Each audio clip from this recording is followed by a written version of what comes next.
It's Perlo Wisdom here from Rico and Perlo's House of Exotic Jaime's Picks Frolic. And I'm just going to call this the Jaime's sponsored Perlo's NHL show for now.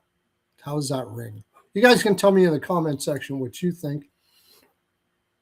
As the title suggests, I'm going to talk about Mason McTavish rumors and the Jack Adams. On my Twitter feed is filled with both of these topics about McTavish being available in Anaheim. People are doing mock trades all over the place. And of course, the Jack Adams, people are pretty upset that Cooper got the Adams. So we're going to be looking at that as well. I'm also going to be looking at the Ehlers. That's another thing that was up there on the Twitter feeds today. Ehlers and how Winnipeg misused them and all of those sort of things like that. And I'm going to be talking about whatever you guys want to talk about out there in the land. So when you make your comments here, just tell me what it is that you would like to talk about. All right, first, Mason McTavish. All right, Mason McTavish seems to be out there a lot. At first, it was basically they weren't shopping him, but a lot of people were calling. So why are a lot of people calling about Mason McTavish? What is it that would have them calling? Well, he was, I'm going to bring it up here on Mason McTavish analytics, but he was scratched in the playoffs. He was scratched in the regular season. I'm sure he's not happy about that. He is the assistant captain, though. So, I mean, that was made by the previous coach, and I always forget his name now. I know the players didn't like him very much. He was very defensive-minded in the sense that it was a very simple defense, very simple breakouts. I guess simple isn't the right word. Safe breakout type team. Didn't stretch the ice out, just was really cautious in the defensive zone. And a lot of their defensemen and forwards thought they weren't getting the best out of their skills with him. What the heck was his name now? They had a 28-point increase with him as the coach, which was pretty darn good. Something like that, 28 points. But here we look at Mason McTavish and his analytics as of the last 3 years. As you can see, there's this number here. 1% even strength defense, which is pretty much deplorable for any player, really. And the reason why that is, and also only 46% competition rating. So not just last year with Quinville, but the previous 2 years with the previous coach. He did not play against top competition. Why, you ask? Well, when he was drafted, and I believe it was in the top 7 for sure. The problem was his skating. And obviously Anaheim thought that they could get a skating in check.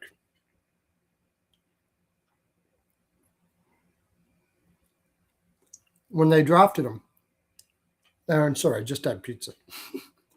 When they drafted him, and guess what? Never happened. It's getting concerning. He has not improved skating at all since his draft year, which I believe was 3 or 4 years ago. Smart player, fairly intelligent player, good passer. Drives the offense not too bad, considering he's slow, which is always good. He's the kind of guy that can do stuff in the offensive zone when he gets there. But if he gets caught out of position, which would probably be often the case, he has a tough time getting back. And he's not like a Stone. And apparently he's a worse skater than Stone, which is something to say in itself. Who just who has instincts of knowing where to be on the ice that compensates for his lack of skating. So Anaheim signed him to $7 million times 6. I think it was last year. Yeah, this is like his going to be his second year on that contract. And Jonathan Davis, who, if you don't know, is on the show on Rico and Perlo's House of Exotic Picks Frolic quite often. He's an insider not an insider, a reporter, but he gets inside information a lot from, and he's a reporter for the LA Kings. And he says that they're going to, do everything they can for his skating. He does have an A on his chest. He's an assistant captain. And that he said he figures that he'll be back next year. But these rumors won't stop. And I have a feeling that if his skating doesn't improve this year, there might be good reason for that. As you can tell, he got third line minutes as well. He plays with Gauthier quite a bit because he's a great passer. So if you can get in the zone and get possession, he certainly can feed Gauthier. He's got skills, but like I said, the skating is a huge issue. Now, I've heard a lot of people kind of, okay, let's put this up here. We got our first contributor to, this is some of the stuff I'm seeing. David Reinbacher and Owen Beck would work out for both teams. My question is, would it work out for Montreal? Would it? I mean, I'm not sure Anaheim wants another defenseman. They're pretty loaded back there. But would it? You'd have to believe that you're going to be able to get skating, get this guy to learn how to be a good skater somehow. Doesn't have to be a great skater, but apparently, and I've watched him, he is slow. He's very slow. He's very plodding. I don't know how McTavish, especially if you're going to play him as a center. They're playing him as a winger. I don't think he can play. He's going to be a center. So if you're getting Mason McTavish, you have to realize that if you're wanting a second line center, this probably isn't it. I just don't see his skating improving enough to be able to play the center position. And if it doesn't improve, he certainly won't be able to play the center position. So if you're a Montreal fan, or if you're just, I don't know, if you're just throwing it out there for Montreal to do this, you might be disappointed in the fact that he ends up being a winger.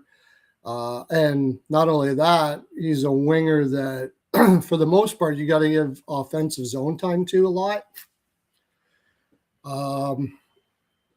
It's like it. I think it is becoming. It's not just becoming. I think it is a concern for Anaheim. The other teams I've heard, of course, again back to Philadelphia, where Philadelphia and Anaheim definitely have some trading past for sure. They have Trevor Zegras, of course, and Gauthier. They're looking for a center, preferably a number one center. And, there's talk of like Tippett going back, or a pick plus, something like that. But again, you're going to have to talk to your development team. Apparently Jonathan Davis says he's going, I can't remember what he said, the skating place he was going to, but it's very popular, well known for improving skating. I don't know if he's been there before. I don't know why they would have waited this long to go to this place that Jonathan Davis was talking about. But I don't know why they wouldn't have waited. They would have waited up until now. If it was like, if this place was always there. I can't remember what he called it. If you watch the show, I'll ask him and he'll tell me. But I know that Jessica Campbell, who was the assistant coach for the Seattle Kraken, she was let go this year, I think.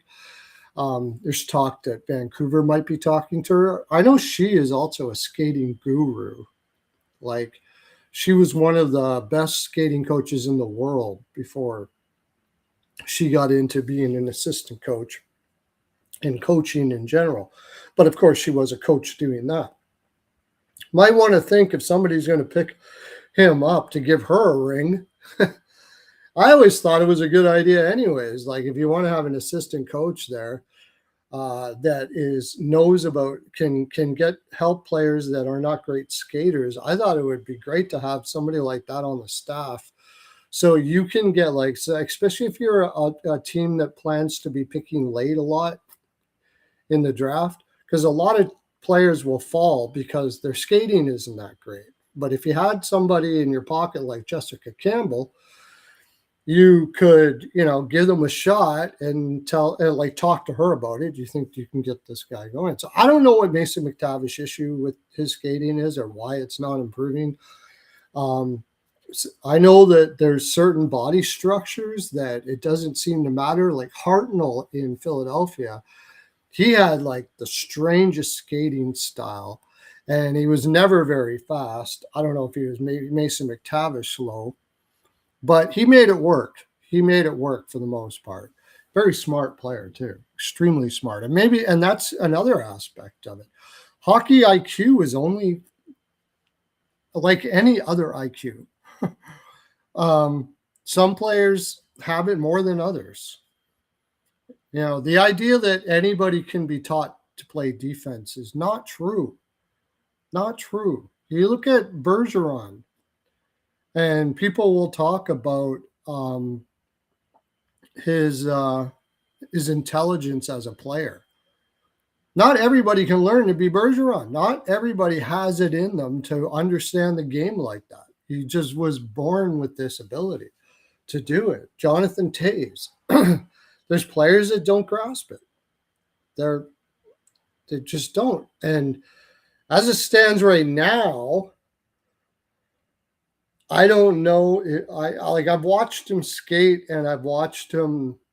I tape all the games. I gotta go back and watch Anaheim game, like some old Anaheim games, and just watch Mason McTavish, and see if there's some. I know like Stone. Stone knows when to go into corners in the offensive zone. He knows when to hold back. He knows how to play offense without losing his defensive positioning. That's what I call, and you'll hear me say this a lot, 3-zone defensive awareness: offensive, defensive, offense, neutral, and defensive zone. Like guys like Bergeron were absolutely fantastic at it. And that can make up for a lot of skating issues, obviously. I think Stone should have got a Selke by now. Unfortunately, he's a winger, and they don't like giving Selkies to wingers. I think it's been years and years since a winger won the Selke. Like Reinhart could have one. Stone could have one. Perry, when he was younger, he could have had one. But they generally don't get these. So there could be ways, first of all, to improve his skating to at least below average. Like, I'm talking, it's not just below average here. I'm talking it's bad. It's actually kind of impressive that he can put up 40, 45 points and do a lot of things that he does with how bad his skating is. Like, it's enticing to think of getting a player like this and really working on him, and hopefully he can get his skating just to like even below average. But then you have the question of like, if you get him below average, what type of player is he going to be? Is he going to be a player like Barbashev? He's not a great skater either, but he's a very good down low offensive player, like and net front guy. And it seems like Mason McTavish could be that type of guy. Yeah, he won the draw lots. Yeah, I mean that's a benefit for sure. I don't think that's like, I think you can win a Selkie and not be great at draws at the same time. I think you can do that. It's always nice to have in certain situations, but I think draws are a little overrated. There's certain times of a game where, like, especially if you're if you have an empty net, especially on 3-on-3s, are very important. But I prefer to look at possession after the fact. I mean, I know Bergeron was amazing at draws, but he was also one of the first guys that I can think of.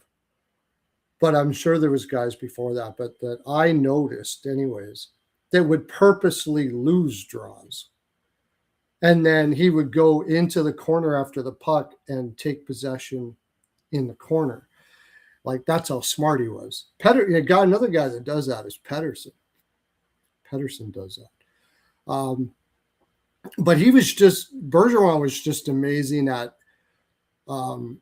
being able to play in the offensive zone and be able to create offense without losing defensive positioning everywhere on the ice.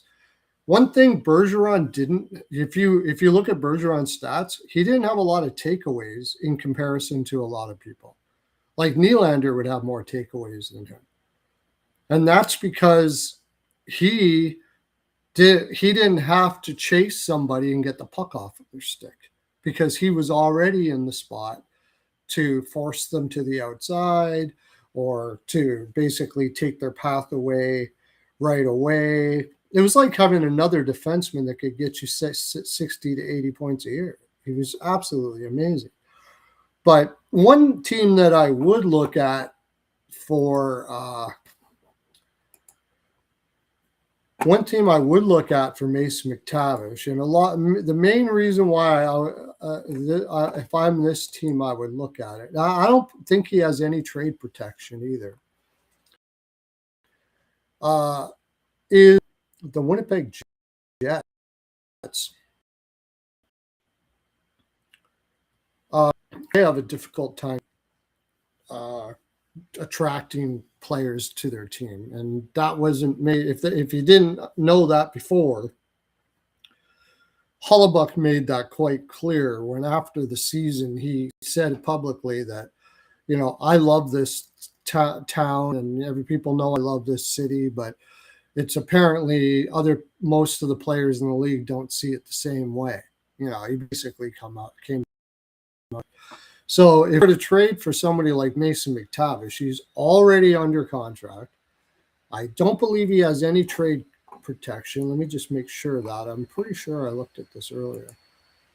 I don't believe he has trade protection. So if he was traded, he would have to go, even if he wasn't really a big fan of it. Going from Anaheim to Winnipeg would be kind of like this. But and maybe he wouldn't mind anyways, because there's a good possibility that Mason McTavish isn't really happy that they're playing him on the wing. Centers make more money, although he's already signed the contract anyways. I'm not saying that's the case, but sometimes it's just players just dream to be a center. Important position. It's just what they do. What do we got? 2000. Yeah, he doesn't have trade protection till 2029-30. So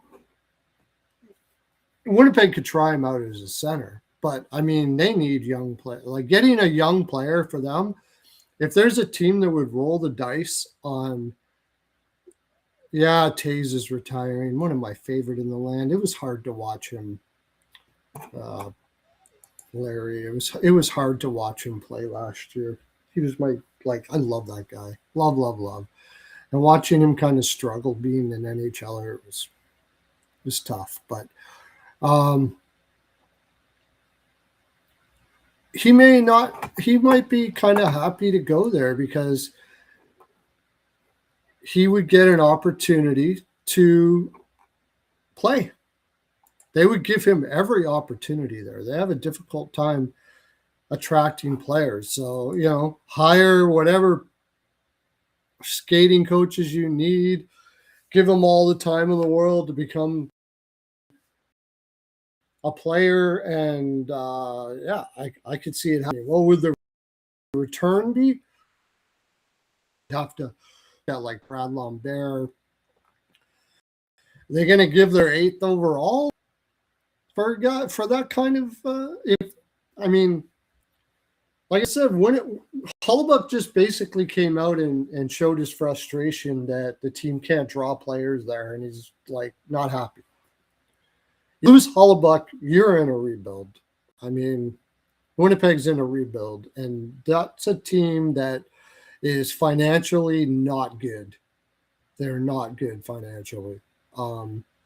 It's Winnipeg, the city, is one of the lowest paying salary-wise cities in North America. In North America, not just in Canada. But and certainly in Canada. So people generally, and they kind of come from a farmer mentality. They're not ones to want to like fork over $150 for one, even though it's hockey, 150, $200, even if they kind of have it, it's tough. The reason why Winnipeg doesn't rebuild is if they're not winning, there's a really good chance that building's going to be pretty, yeah. And they're already not making it. Like, they're already not doing well financially as an organization. They don't get the sponsor draws like Toronto does by any stretch. Like, businesses forking over money hand over fist to be aligned with them. And Winnipeg is not anywhere near, as you can imagine, like it is in Toronto. So it's a struggle for them. I could see that. I could see them throwing that dart, trying to get him skating faster and giving it a shot. The 8th overall, I mean, I wouldn't do it, but I don't know how desperate they could be. They could be desperate enough to give the 8th overall for that, to their first round pick this year. Maybe a flip of picks. Actually, they don't even have a pick, Anaheim. Maybe they could give them next year's first as a little bit of compensation. Anaheim gets the 8th overall. They're pretty stacked everywhere.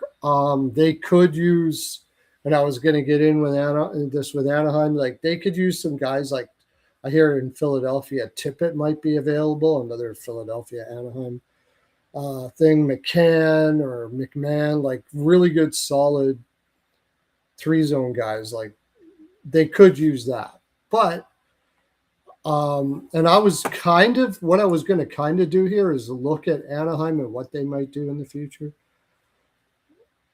Oh, come on, Jordan, please. Come on, buddy. Zhuravsky in a 25th overall. I mean, no, that's not going to cut it, dude. Coming from a team like Winnipeg, they're not trading Scheifele anyways. For a guy who wants to be there,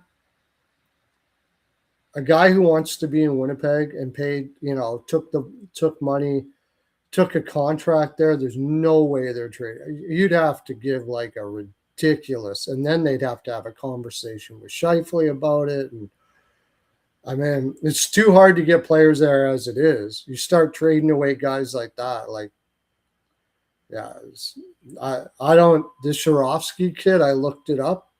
It's about a 50% chance he's even an NHLer. In the 25th overall. I mean, that's, yeah, it's that it would have to be more than that. That's for sure. If you were going to get Scheifele, it would have to be a lot more than that. Unless Scheifele actually asked to leave because he has no trade clause, and he said, "I want to go to Montreal," and basically they had no leverage whatsoever. Then that's I've heard I've heard a lot of Montreal fans tell me he's extremely good. I've went and talked to I like to look at neutral cappers. What am I talking about? Neutral scouts. I'll go search Zurofsky and scouts that I trust, and I'll listen to what they say. Because Habs fans of anybody's team think that all their prospects are going to be whatever. They usually overrate their prospect. Okay, you're an Ottawa fan. Okay, well, if you're an Ottawa fan, but I don't know, he put up like relatively good points for a young player in KHL. I mean, it looks like he could. It looks like his numbers in the KHL tell me he's going to be possibly a player. I don't know what his overall game is like. He could be possibly a player. Just let me look him up, Zurofsky here.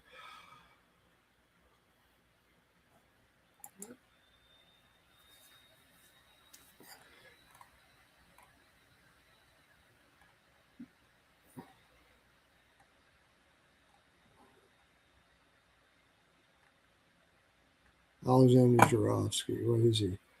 How old is he? 19, 42 points in 59 games as a 19-year-old. A young 19-year-old, so he was 18. It's pretty good points. It's not bad points. For an 18-year-old, no doubt about it. But I don't know what his overall game is like. I know he's kind of biggish. But just scouts I've said say it's about 50-50 he'll be a full-time NHLer in the NHL.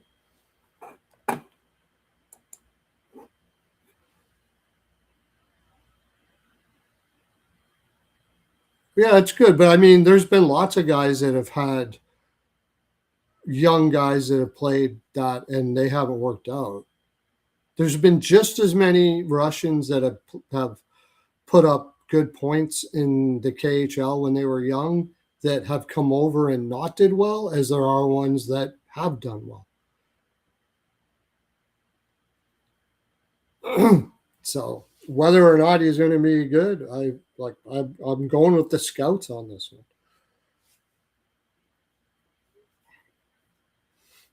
I know those same scouts, I'm trying to remember some of the players that came over, highly touted Russians that put up good numbers in the KHL that were young.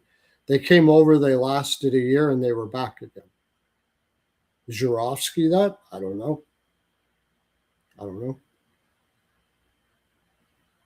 So that's probably maybe where the 50-50 comes in. One guy was in New Jersey, started with a B. I think Vegas brought a kid over.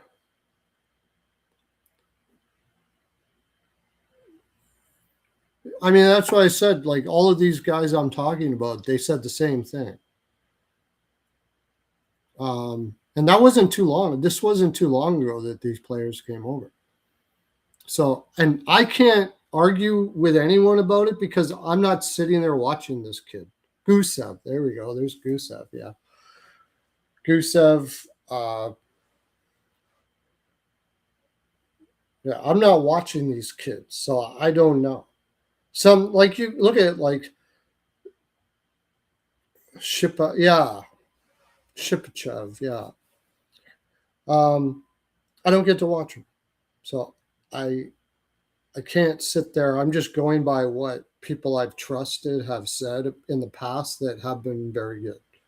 Like they're good scouts that have been accurate a lot and been on and off players that have been people have been off of players that a lot of teams were on, and off players that a lot of teams weren't. Like they've been really accurate at what they've been doing. So that's what they say. But the thing with Joravsky, they say, is he's either going to be he's a weird player in that he could be a high end winger,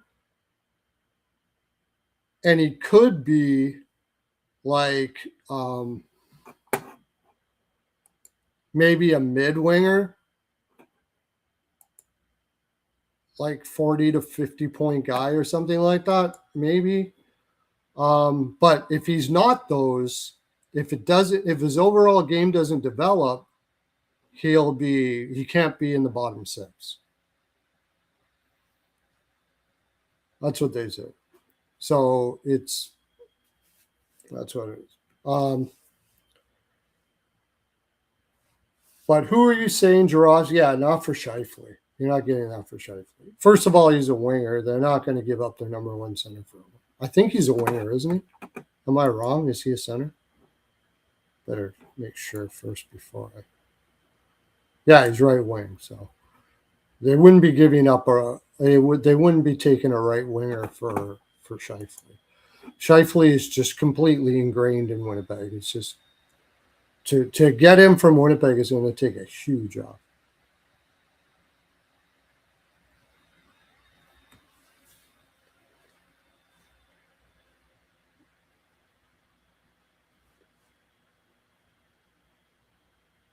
He's a right winger that shoots left. Yeah, like it's up to a team to draft well, and there's teams that do it, and there's teams that don't. I don't know where the scouting in some teams are. Sometimes, like look at teams like St. Louis, crush it. Washington, crush it. Now that Dubas is over at Pittsburgh and brought all his guys over there, so far it's pretty damn good. Moved up to get Kindell. Nobody was seeing that. Boom. Kid's playing first year in a weak draft. They grabbed Kindell, and he's playing the first year getting 40 points.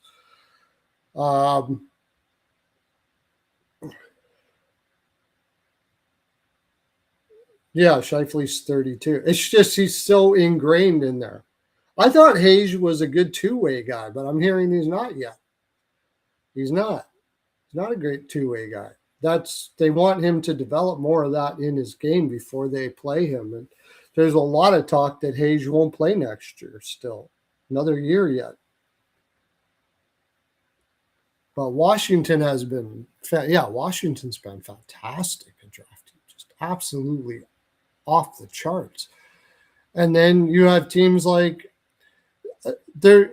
when you're looking at drafting too, okay, it's interesting that a lot of the teams that aren't very good at drafting are also in places that are high on teams' no trade list. Like Winnipeg has a difficult time drafting. But I think a lot of that has to do with a lot of players tell their agents they don't want to go to Winnipeg.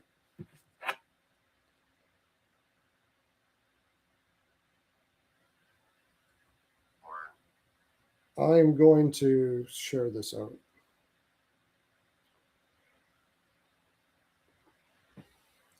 Lakovich, Parashak, yeah, there's good examples right there.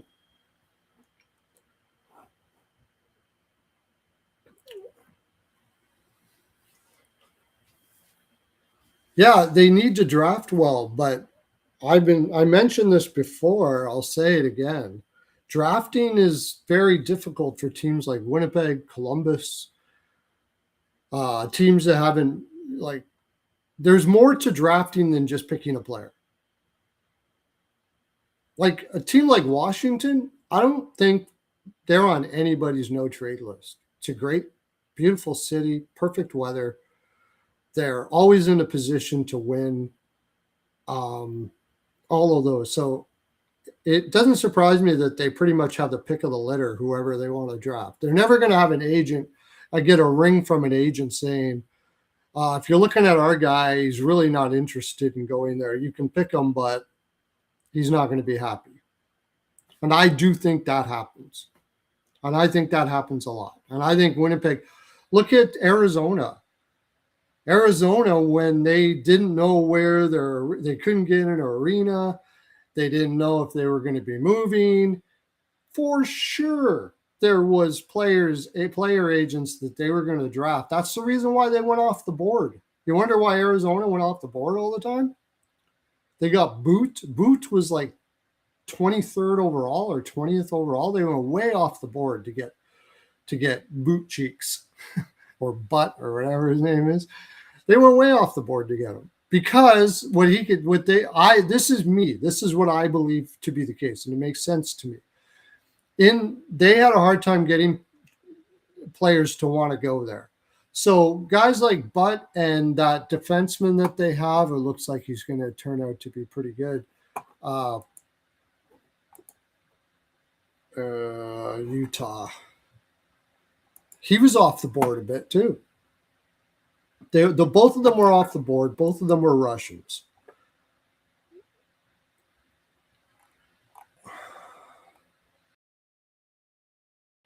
Shimishov. They were both Russians. They probably knew each other too, so that's an advantage. We'll draft both of you so you can both come here. Higher, so you have a better you get more salary out of the deal if you come here. We'll draft you together. We'll give you a higher salary. Yeah, it's true. We may be moving. We may not be moving. There's a lot of unrest going on. They hadn't won anything, so I think those things happen. So you say you draft well, but I think certain teams have bigger challenges in drafting than others. The teams now, St. Louis, and I've never been to St. Louis, but Matt Robinson used to be from the Ice Guys. He travels a lot. He says St. Louis is not a great city, but and I've heard that from several people, but they seem to have nobody on their no trade list. So why that is, I have no idea. But they draft extremely well. And again, I don't think there's too many agents calling them up and going, by the way, that's incense that's going in front of my computer right now. I burn incense. Just in case you're wondering. The other teams, Calgary, any team in Canada, there's a lot of players that don't want to go to Canada because of the taxes, regardless of whether it's Toronto or Montreal or whatever. And then there's players that want to go to Montreal. I heard that Demidov, and I don't know if any of this is true, but when you hear something and you see something happen, I heard it before the draft that Demidov was telling his agent to tell everybody he wanted to go to Montreal. I heard that before the draft actually happened. And sure as heck, these teams faded him and he went to Montreal. So, because teams are afraid, okay, let's say we draft Demidov and we're Chicago. What if he's like one of these guys is like Fox and Panarin, who basically said they were going to be a Ranger and that was it. I don't know why Demidov would have wanted to go to Montreal. I have no idea. Well, I know for me why. I love the city. If you've ever been to Montreal, man, Montreal is an awesome city. The people are great. The culture is fantastic. If you can be who you are and what you want and anything, you can be like a little crazy. You can, like, what other people might be called crazy, but you can be exactly what you want to be there, and nobody judges you. Like, it's very unjudgmental place. It's a fantastic place to play. Maybe that's it. I don't know, but that's what I heard before the draft happened. And I agree, Winnipeg does have to draft well. But guess what? If you look at the players that they generally draft, they draft a lot of players from the Western Canadian side of things. The only time that wasn't the case, good example, they took Perfetti over Jarvis. And people were like, how? I was like, at the time, I was like, how could you take Perfetti over Jarvis? That's crazy. And I think even Jarvis fell further, which was also crazy. I don't know what it was, but it might have been. But it came out afterwards that Jarvis didn't want to play for his hometown. He wanted to get out of that. And maybe he's like Ehlers, and he wants anonymity. He wants privacy. He doesn't want to be the center of attention everywhere he goes and stuff like that. Considering Carolina picked him, that makes some sense. And on the other hand, Perfetti, who is American, I believe, seemed to be totally cool with going to Winnipeg. Very happy. One of the reasons why he would have been selected higher than projected. And when you're selected higher than projected, there's advantages to that. So they ended up taking him. So the draft is I think the draft sometimes doesn't tell the whole story about how good of a drafting team a team is, because there's a lot of nuances in behind the scenes that most people don't see. And I didn't know about any of this stuff until I started doing this for a living, and I started getting friends that were kind of inside, like JD, stuff like that. Because I used to sit there going, why could you possibly not draft him? Like in Boston, when Boston passed on Barzal. I remember that, 2015. It's like they took like that defenseman, I don't even remember his name anymore, Zaboral. They went off the board and took DeBrusk, which turned out okay. And who was the other one? Starts with an S. The guy, again, they went off the board for him too. He never did well. His skating, another guy whose skating wasn't great. That's why he was off the board, and it never got better. I can't remember his name now, but they got slammed for not getting anybody, except for DeBrusk in that draft when they could have got Barzal. But they had Krejci and they had Bergeron up the middle. And Barzal, Sinishin. Yes, there you go. Thank you. Love having you in there, buddy.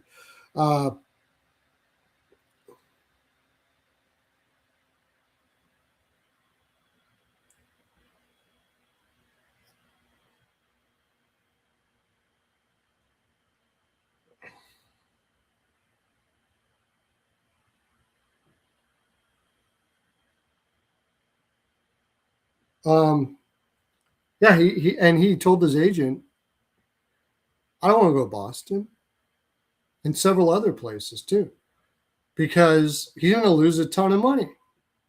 Either they're going to have to play him on the wing, and he's a young player, you get way more money to play center, and he's a very good center, and he probably just always wanted to be a center. And if they do play him center, he's going to play third, and also it's just for development reasons too.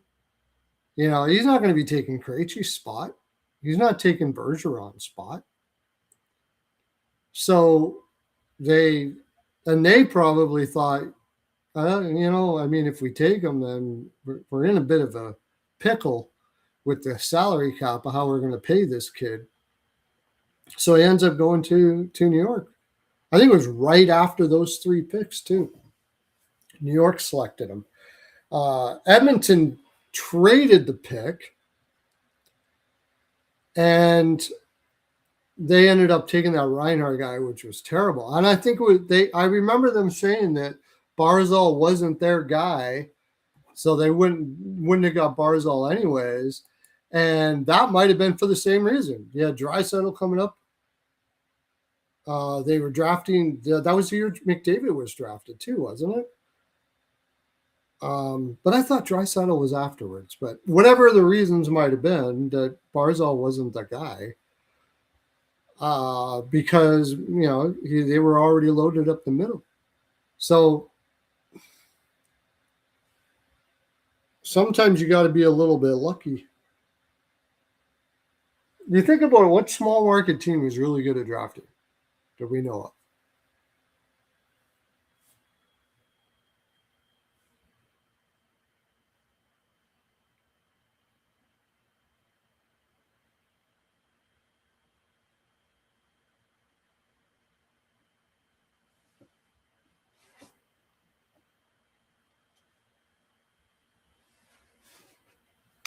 Oh, I'm asking. I got to plug in my phone. Got to charge my phone. What NHL team is good at drafting, or a small market team that's been good at drafting? Ottawa hasn't done too bad, but they've had their clunkers. Columbus, Buffalo's good.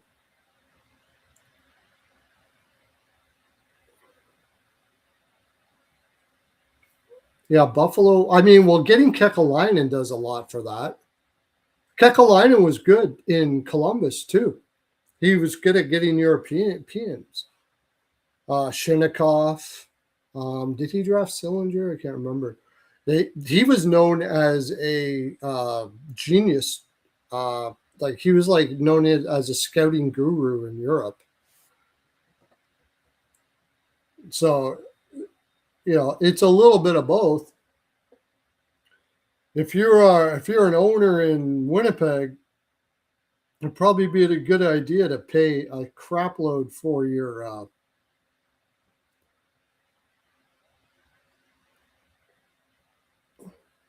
to your scouting department and scouting and development.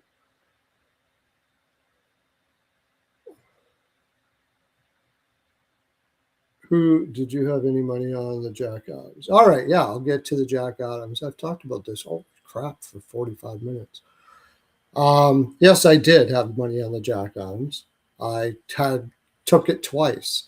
I took Cooper before the season started. I also took Green, but they were both big plus money. And if Ottawa didn't have that Allmark situation, I think Green might have had a decent chance. But I really liked Cooper because it just so felt like his token year. And halfway through the season, when injuries started happening and their defense started going down, I'm like, this gives them every reason to give it to Cooper.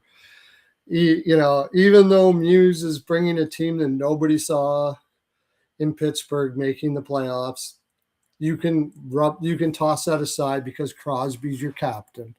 The Buffalo one with Ruff, they really had to ignore it to give Cooper it this year, to tell you the honest truth. But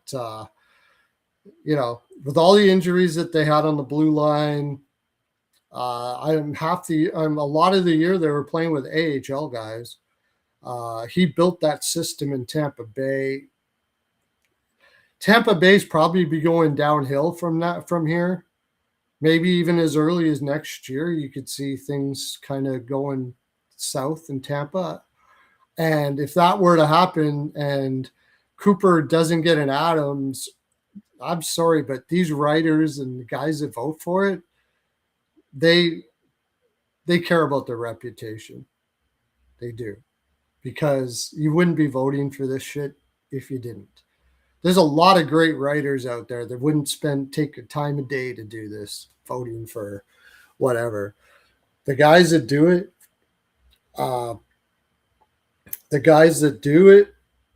they care. They care. They like the notoriety. I don't think you're getting the best hockey minds, writing minds to be voters here. I don't. I think you're getting a lot of guys that like to be able to say they're on the voting board. That's what you're getting. So there's it seems to be they're getting more and more people with analytics understanding making these votes.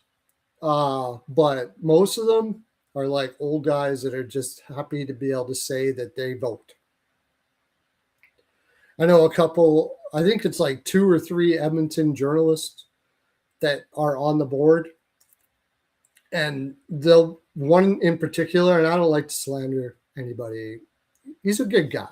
I don't want to say anything like, I'd met him before in Edmonton. He's a really nice person and all that stuff like that. But he'll give at any, he'll take any moment he can to remind people that he's on the voting board.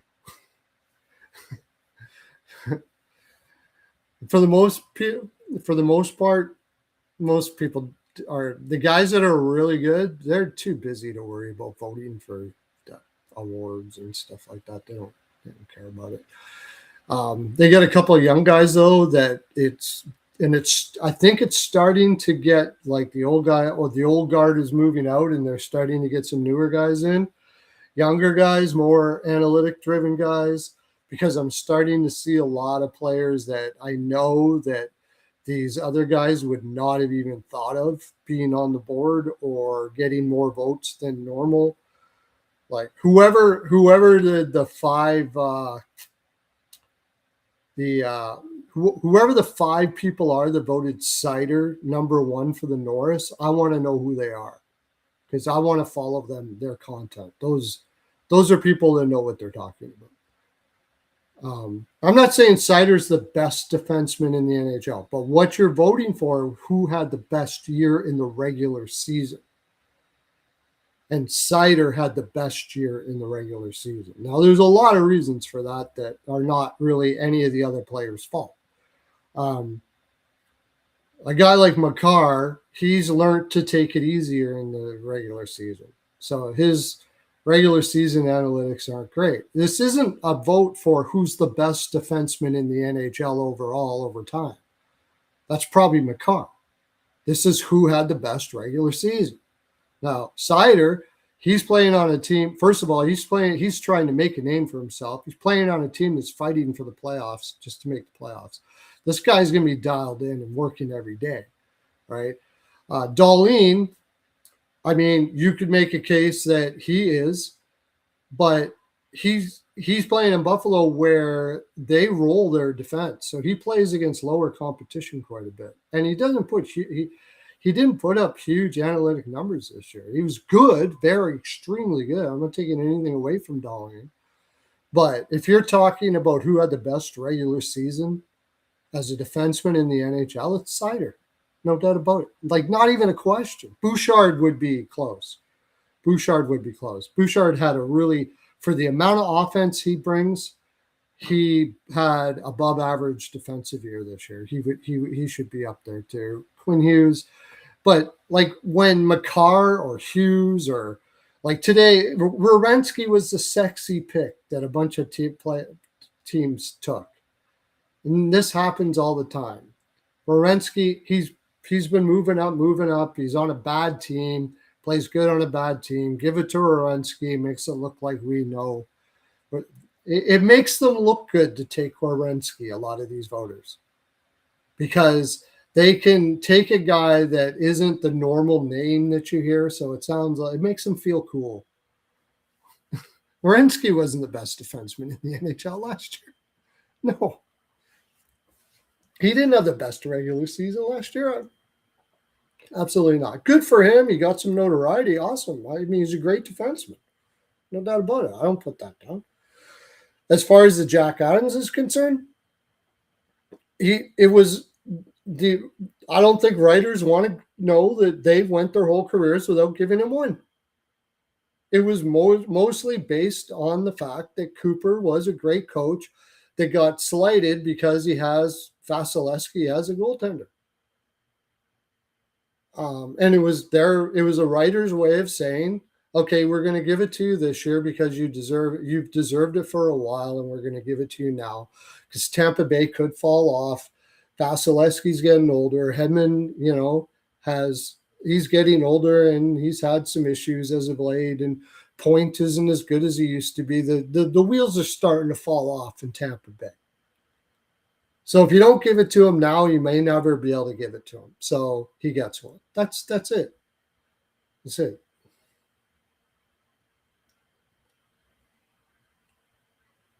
Yeah, I mean, by the coaches, I guess. Yeah, I mean, probably. I wonder how much the coaches would pick, like, because there's a lot of the coaches, they only coach against a team maybe twice a year, though. That's the problem. So how do they really get an idea of whether, like, when you're talking about players voting for players or coaches voting for players, like players, if you had, when players vote for players, they usually either vote for a name or they're going on their own little bubble. So like if they're Western guys are probably going to take a Western guy, Eastern guys going to probably take an Eastern guy because they play them more, right? You only play them twice. I mean, it's easy to take McDavid or McKinnon because you're looking from the outside and they just have great numbers, and you play them once and you know how amazing they are. So you take McKinnon or whatever. But a lot of players don't look into too deeply about it. They'll just vote for who they think is the best player. That's it. They don't. A lot of players don't even know half the people on the other team. Like you, Larry, and you and I would know more about the players on other teams than the players themselves would. Most of them. There's some guys that are students of the game and they can tell you like everybody. What was that Islanders Bailey? I think it was winger Bailey. That guy apparently knew about like every player in the NHL. He was a hockey geek like you and I. He knew everything about everybody. I don't know what he ended up doing in his career, but most, and I don't blame the players for that because they're focused on their team, themselves, getting better, growing, knowing what to do for their team. They're not focused on what's going on in the whole league. So getting players to say that pick, like, I bet you if you ask the players to pick who's the best defenseman, it would be Makar. Because they just know that they played against him and he's the most skilled of the bunch. They probably wouldn't take Seider.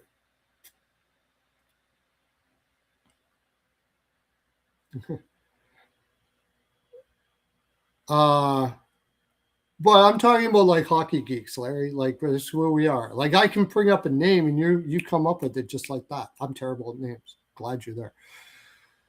But okay, so yeah, I mean, there's people on Twitter. It's been especially Buffalo Sabres fans. They get so emotional about their guy, Lindy Ruff. I don't think he gives a shit that he didn't coach really much. Yeah, he's not losing any sleep over it at all. Yeah, the fans are way more offended by the fact that he didn't get it than he is. Like he doesn't really care. That's just one night. He doesn't have to go to the award show, which is pretty cool. I think for a lot of players, it's probably like, I get to spend more time with my family than go to an award show. Although the families usually go to the award show. I don't know every individual person. But I mean, as far as the fact that Cooper was a great coach with a great team, he's not just a great coach. Like he's kind of got snubbed because he's had a great team. He's got Kucherov, he's got Hedman, he's got Vasilevsky. He hasn't got it because he had a great team. This year, they had a whole bunch of injuries on their D. The team's getting older. Let's give one to him. Maybe Ruff gets one next year. See what happens. I would vote right now. I would, if you got a future on Adams for next year, I would put some money on Lindy Ruff getting it next year because Buffalo will probably be good again. And they can say, well, he did it 2 years in a row, brought him to the playoffs and, whatever. They can spin it to say, yeah, I know you probably could have got one last year, but you should get this one this year. It was like when St. Louis got to get one somewhere along the line here too, and that team is getting so good he might go for a long time without getting an Adams because the team is too good. Forget about the fact that his coaching is probably a big reason why it's good. But like Bednar, I don't know. I've never really been a Bednar guy, but the fact of the matter is he's been coaching for 10 years. He's won a cup. Is he getting slighted because he's got McKinnon on his probably McKinnon and McCarr. You give a guy coach of the year with McKinnon and McCarr on their team, it usually goes to the Lindy Ruffs. That's what it usually goes to the guy that, like you said, they haven't made the playoffs in 14 years, and they don't have like a superstar on their team, and he finally got them there. That's usually who it goes to. If it wasn't for the fact that Cooper hadn't had a Jack Adams this year, it goes to Lindsey Ruff all day. Yeah, he probably gets it next year. It's probably his token next year to get coach of the year. Didn't he already get one too? I thought he already got one in Buffalo or something like that before. Didn't he get one in Buffalo back in the day?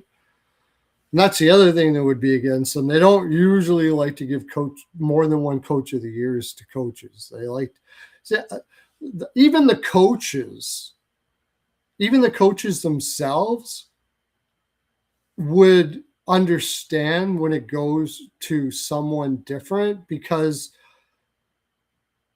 coaches get fired so quickly, right? Like they only have a shelf life of 3-4 years usually if you're lucky.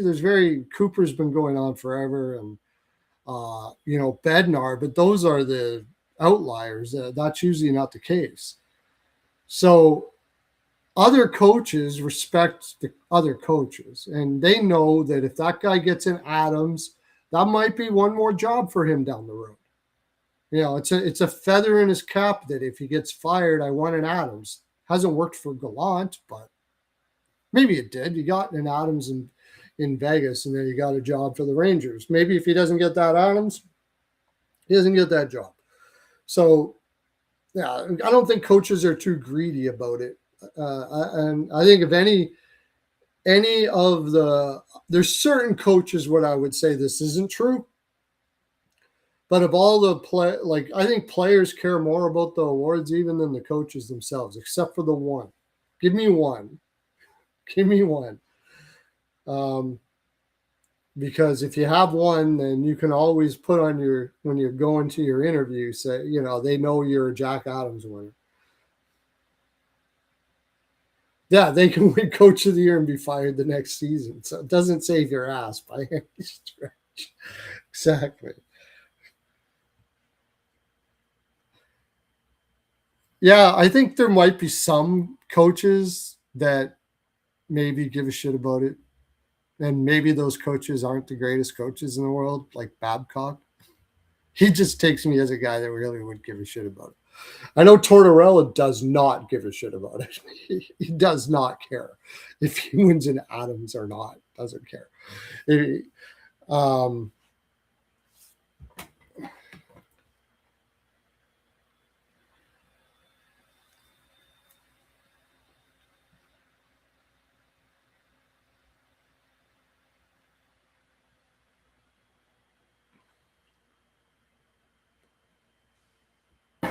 What other news? Oh, yeah. Okay. I'll go into the Ehlers thing for a little bit. That was a lot on my feed anyways, was the whole Winnipeg and Ehlers, Winnipeg fucked up Ehlers and all that kind of stuff like that because they wouldn't play him high. Who was he going to play ahead? He only got 11 minutes because he wasn't he played against lower competition. And now Ehlers is playing against high top competition lines, and they're saying like top lines. He's playing against top lines all the time, and they're saying, "See, he can do it." Well, here's the thing: he's playing with Stahl and Martinook, man, and he's flying the zone quite a bit. Those guys are doing most of the work and they're passing to him, although his defensive analytics have been the best he's ever had in his career. But who is he gonna play with in Winnipeg? Nemeshnikov, they tried Velarde. They played Velarde down with him, but Velarde's behind the play with those two. Who was their second line centers that he played with? Dubois. He's playing with a very good shutdown winger in Martinook and an elite one in Stahl. So that's a little easier to play. It's a little easier to play against top competition when you got those two guys on there. In Winnipeg, he was stuck behind Connors, man. So there's only so much 5-on-5 time. They play those guys to death. I think that's part of the reason why they stick around there. They play those guys to death. That being said, he's having a great. Hey, how you doing, Francis? Francis Kendall, thanks for coming in. As you're coming in, we talked about Ehlers. We talked about the Adams. We talked about McTavish being out there as a rumor, and I just talked about Ehlers. I just think Ehlers is in a really good spot there. And in Winnipeg, it was a little tough. Also, Ehlers wasn't happy in Winnipeg for a while. He was hurt lots. Okay, I didn't know that. Yeah.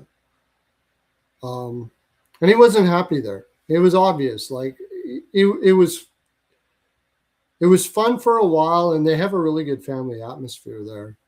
But he basically said when he became a free agent, he specifically wanted. Toronto was trying to get him, and he wanted nothing to do with it. He wants to go where nobody knows who he is. And he found it in Carolina. Not to say those fans are like, there's people that will know who he is. They do bring a lot of fans. But from what I understand with Carolina fans, it's sort of like the Fort Wayne Comets here in Indiana. They're fans because it's their city and they're just excited to have a another professional sports team there.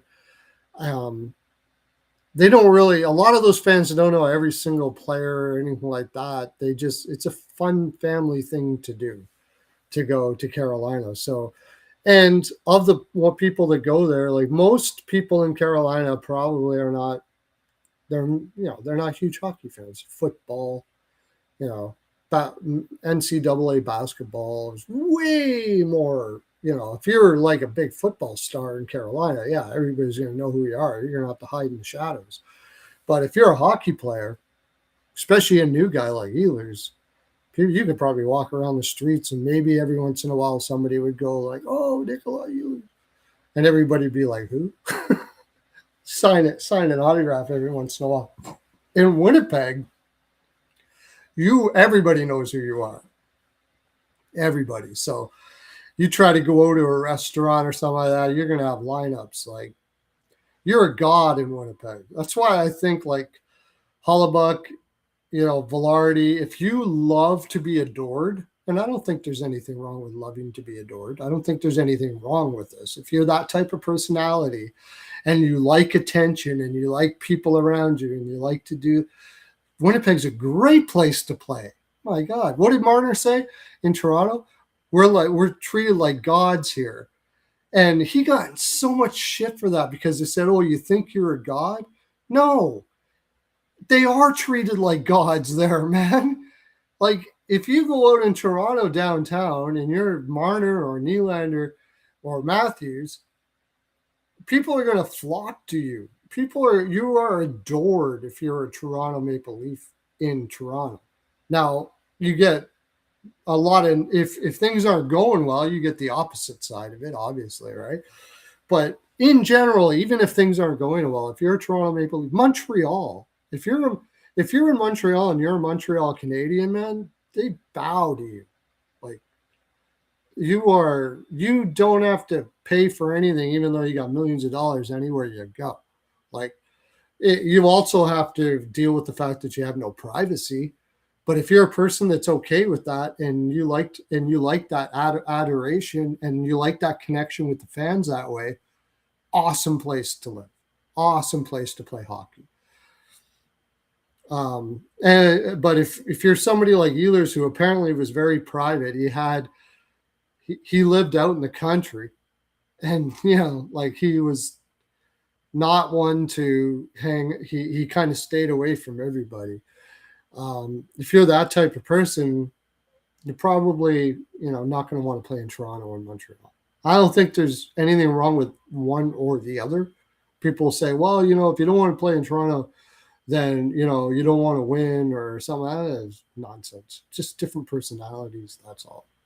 O'Reilly had a tough time with it, but he also said there was a click there.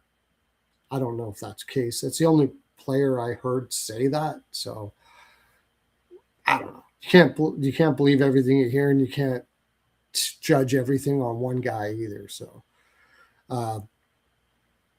but that's getting to my point. I think Ehlers just feels better in Carolina. He feels like he's more part of something that's him. And it can be hard on a family. You can even be the type of person that does like that. If you have a wife and kids, if your father is a NHL player in Winnipeg, your kids have to deal with that. And sometimes people are not kind. Like, they can really say some nasty things about your dad if things aren't going well, or and you get put on a pedestal that maybe, like, your children get put on a pedestal that maybe they don't want to be part of.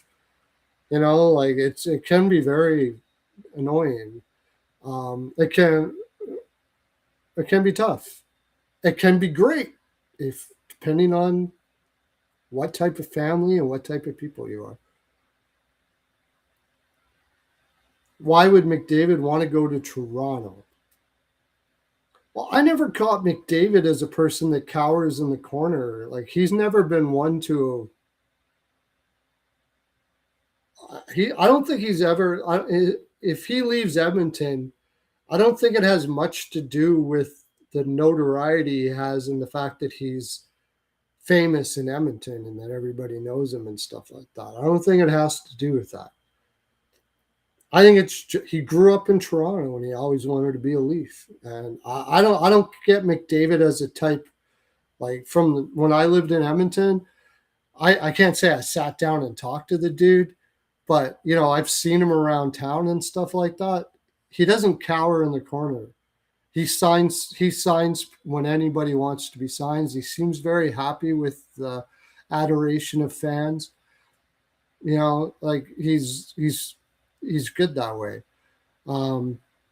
But I also wonder, and I've said it before, if you're a multimillionaire and Edmonton is probably not on your vision board. If you know what a vision board is, where you post all the things that you want for your future, that you want to do, sort of like a bucket list. You know what I mean? If you have a vision of where you want to live, Edmonton's, and you're a multimillionaire, Edmonton's probably not on the board.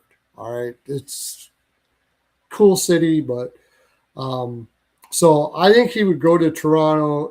He doesn't take me as the type of person that's going to be affected by the adoration of fans. Quite the opposite. He seems to embrace it quite a bit. So I don't think he'd have a problem with that in Toronto. And I just have a feeling that my gut says he grew up in Toronto. Players that are amazing like him, that work as hard as he does, like, it's not that he's just such a naturally great player.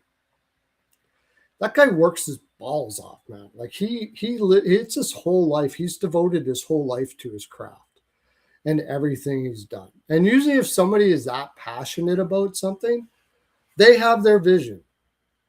And my my lean, I'm not saying any of this is fact, but my lean is that growing up in Toronto, he had, as a kid, he had dreams of winning a cup in Toronto,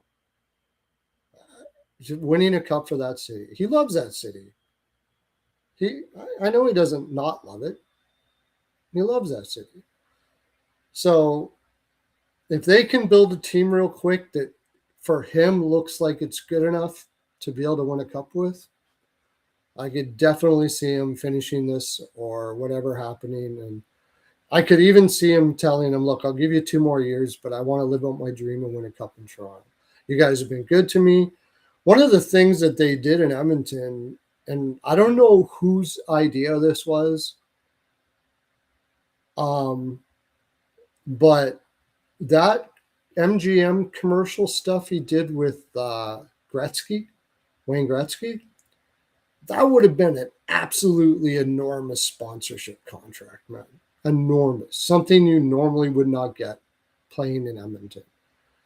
I don't know if it was Gretzky calling them up and saying, hey, look, I worked out this deal. You want to keep, you want to keep McDavid happy, and, we can get, he probably called up the league, and the league said, that sounds awesome, because you can promote your best player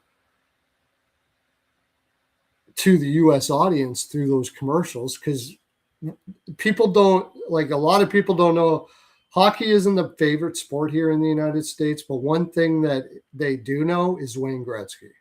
Everybody knows Wayne Gretzky. So I think they signed a contract there.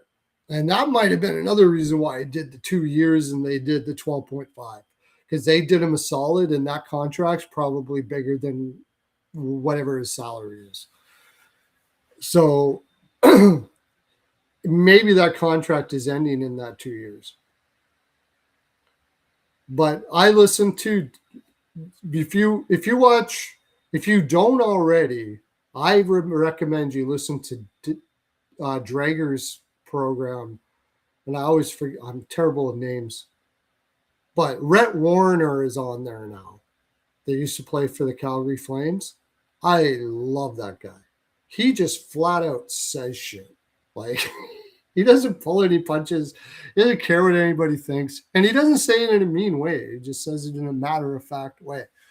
And there's a short going on out there with him. And I watched the program, and but it's a short. You can say, just look up Warner McDavid, and I'm sure it'll pop up. And he basically said, McDavid, whether they win a cup or not, McDavid, like what I said, McDavid is not going to be in Edmonton forever. After that 2 years, he's not going to be there. And I agree. He said, this is what he said. It would be stupid for him to stay there. He said that. And why would he doesn't like go on about why it would be stupid for him to go there. One of the reasons is you can make way more money in Toronto or New York or a lot of these other places that you get way better sponsorship deals. You get way more TV audience and all that kind of stuff like that. That's one of the reasons. He played in Calgary, Rhett Warren. Okay, so it's not like he hates Alberta or anything. But I already mentioned also why. It's just not a sexy city. And if he did have the dream that I think he did have, I don't think he's going to Toronto if Toronto sucks. Don't get me wrong. Like, Toronto's got to get good in the next 2 years. I just heard that Trocheck is,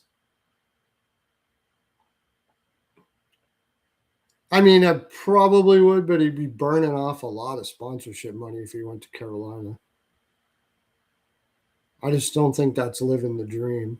However, if he thought that was going to be the best place to go to win cup after cup after cup, that probably matters to him more than anything. So Toronto's got to. That was another thing they said on the program. If McDavid if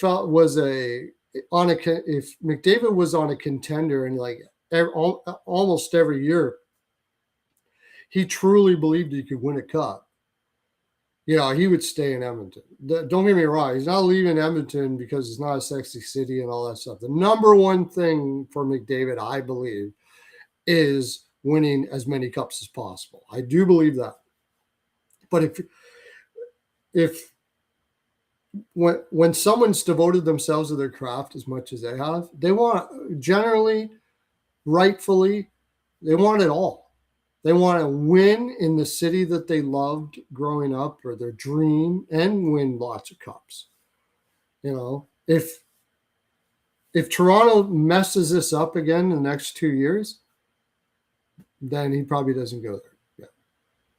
He'll look around, try to talk to his wife, decide. His wife owns a business in, I think she owns an interior design business, and she owns a bar or two in Edmonton. And that's why a lot of Edmonton fans will be like, she owns business here and stuff like that. Well, she can own a business anywhere. She can sell the business. She can get somebody to run it. She can, whatever. But maybe he'll look around elsewhere, see, and the priority would be winning all the time, and then whatever also lifestyle that would be good for him. I don't know what all those things would be. Rachel, I can't remember her last name, Rachel. She's on Ice Guys now. She took my spot every once in a while. She's really good. Really. And she's got a lot of insight. She worked for the New Jersey Devils. She worked for the Vancouver Canucks, I think it was, and just has a lot of bad things to say about it. I think it was Vancouver, but she works for the New Jersey Devils. She owns an analytics business, and she seems to have a lot of insight. And I remember her about a year and a half ago in one of the chat rooms I'm in saying that she had some sort of inside information that McDavid really liked Chicago and Dallas. Why? I don't know. I don't know anything about his wife, but yeah, LA and the Rangers. The LA thing was cool because he would do the Gretzky thing, but he would go win a cup in LA. And then the Rangers, of course. I mean, that's a thought. I don't know if he would go as far as to go to Florida. I don't know if he would go that far. I don't know if he I don't know if he just wants to get a cup, or if he wants to get a cup knowing that he also was a huge part of it. You know what I mean? Like if he went to Florida, they already won the couple cups. He's doing a Marchand. But Marchand had already won a cup.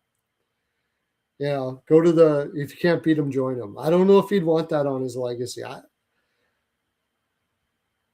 don't know. And it does appear that his legacy kind of matters a little bit, because he does seem to want to finish what he started in Edmonton and stop in St. Louis. Yeah, that was, if there was ever, they do those, what player looked most awkward in a uniform? Gretzky in St. Louis has got to be right up there. And Ginla in Boston looked really weird too. So did Taylor Hall in Boston for some reason. I don't know.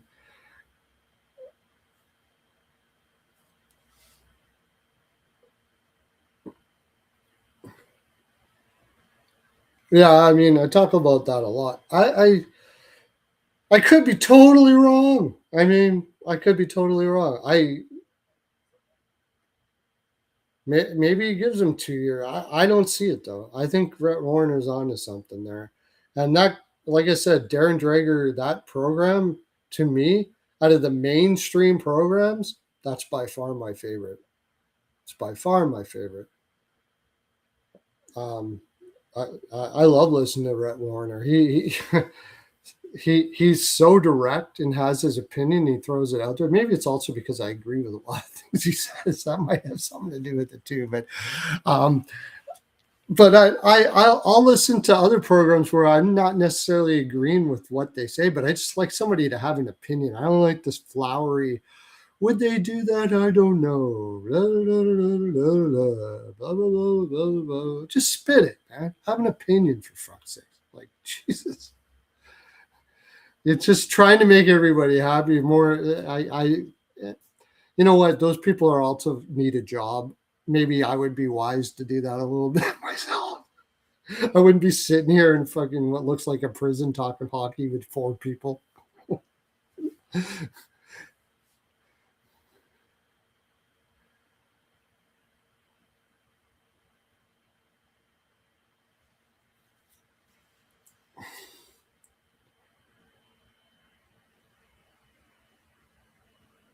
Yeah, I think it just really feels to me like he said, I'll give you 2 more years. It really feels like to me that he said that.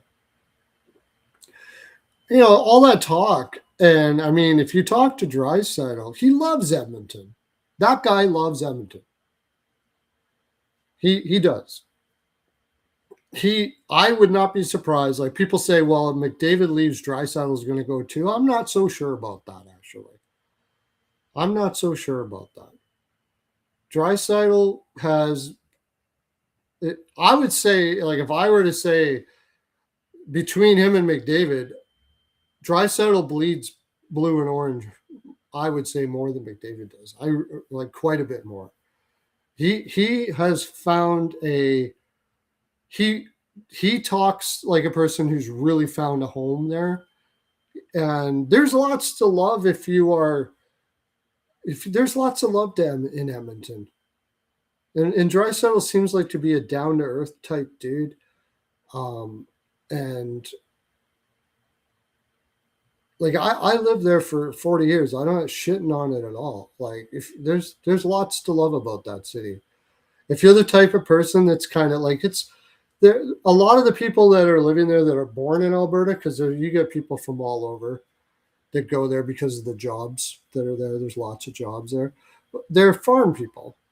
They're simple people. And if you're like that, if you like just like simple people that'll go out for a barbecue or like put a pig on a spit and drive around on 4-wheelers and stuff like that, and I don't know if Draisaitl is like that, but whatever it is, he has found a fondness in Edmonton.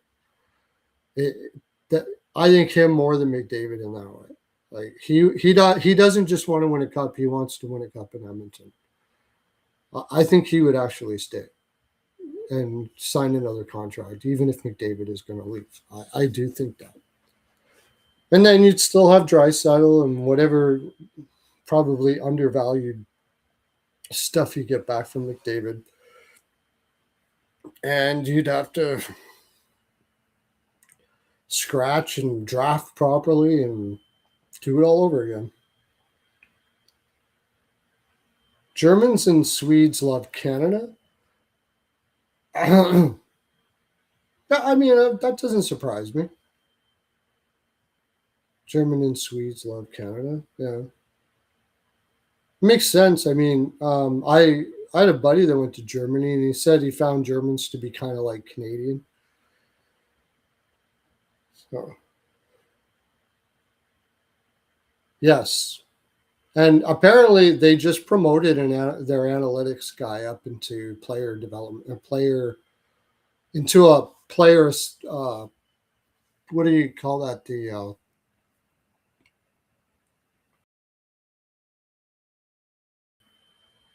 Department of Player Operations or whatever. They just promoted him, and maybe they're starting to realize that a lot of guys that he told them go out and get, like Shinnikov, they didn't listen to him. Maybe they're like, he's like, you got to sign Holloway. I don't know. Like, I don't know what happened with Holloway. Like a lot of these decisions that are made, you don't know what the background is behind the scenes about the decisions. They 100% need to keep Dickinson, Larry. 100%. 100%. The only thing is Dickinson apparently wants 5.5. I have heard that they are really, really interested in Tippett in Philadelphia. Fucking A. I don't know if they're going to get him, but, and like I said, I'm saying this, I'm not an Oilers fan. Okay. I gave up the Oilers fandom already. I'm not a fan. But I do end up talking about it a lot because I still have a lot of friends that are Edmonton Oilers fans. Like my whole Twitter, like a lot of my Twitter is Edmonton Oilers fans. But, and because it's McDavid, so people still talk about McDavid. If Tippett is on the board, on their minds, and they picked up Dickinson last year, I'm starting to think they're listening to their analytics guy a lot more. And that would bode well for him. I don't know what they would give up for Tippett or how they would get him or whatever, but the fact that they're even on him is encouraging. No doubt about that. That whoever their analytics guy is, definitely, if they allow him in the boardroom when they're having these conversations, when they are in discussions, he's saying you need depth players that can play against top lines so McDavid doesn't have to beat the shit out of himself every day. And his top line, you need it. He's screaming at him. That's the reason why I think that's the reason why they went out and got Dickinson. I don't think normally they would have been pawing all over themselves to get Dickinson. Now, the other thing is Bowman knows all those guys in Chicago, so that might have something to do with it too. Scott Lawton wouldn't be bad. I mean, he'd be better than some of the guys I have. I had two guys, Tanner Glass in New Jersey. Not as good as Dickinson. Lawton's not as good as Dickinson, but if you're going to, go a little younger or a little cheaper, Glass,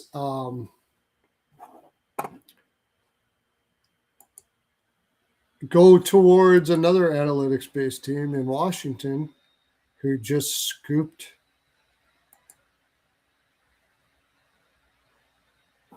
I don't know if they let him go now, though. Sort of. Justin sort of.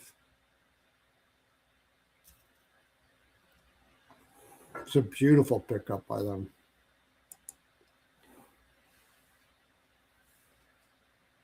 Yeah, Scott Lawton wouldn't be too bad. But guys like that Wright kid in LA, wouldn't mind him. I didn't talk about it. I'm going on forever here anyways. Nobody's listening, so we can talk about whatever we want. Beniers. All this rumbling about Beniers. I think that has more to do with it's just Montreal needs a center, and for some reason they think Beniers is available in Seattle. I can't see them giving up on giving Beniers. Can't see it. That so much talk about it that somehow it got out that Beniers is there. I just think that's a whole lot of Montreal fans need a second line center. I think he's French Canadian too, Beniers. So see Beniers, and Seattle's going to rebuild. If Seattle's going to rebuild, are they trading Beniers? No. When they're not rebuilding, they're still building. I don't know how they're building. I don't know what they're doing, but they're supposedly supposed to be building something there. And I don't see them moving on from Beniers.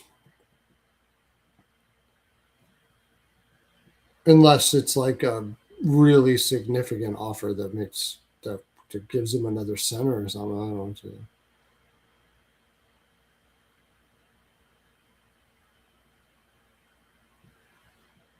Yeah, his underlying numbers don't look good. Shane Wright struggles against lower competition still. I mean, I think that's a slow burn guy, and I think Seattle knows that. I don't think they're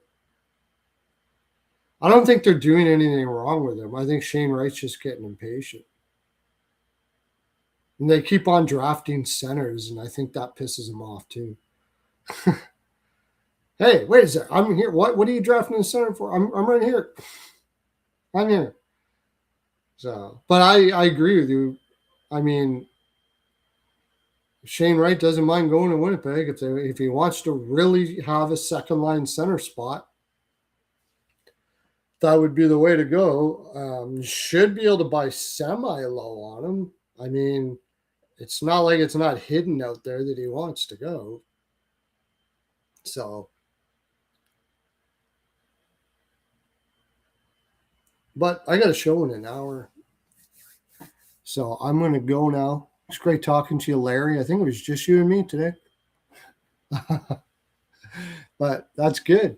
I had a good chat. I'll catch you all later. Catch you on tonight, 10:30 Eastern on Rico and Perlo's House of Exotic Jaime's Picks Frolic. I'm going to go eat some pizza, have myself a cold pop, and get myself all Jaime's up for my show at 10:30. Jaime's Body Lube. It's the best there. I said it. And we have, our barbecue collection. Absolutely. St. Louis. We have Carolina Honeys. All the different like barbecue bourbon flavored Jaime's. It's freaking good, man. I gotta say, they did a freaking bang up job. So go down to the Costco. Maybe you can get some free samples at the Costco. Hopefully, let's see if we can get that done for you. Have a good one, everybody. Okay.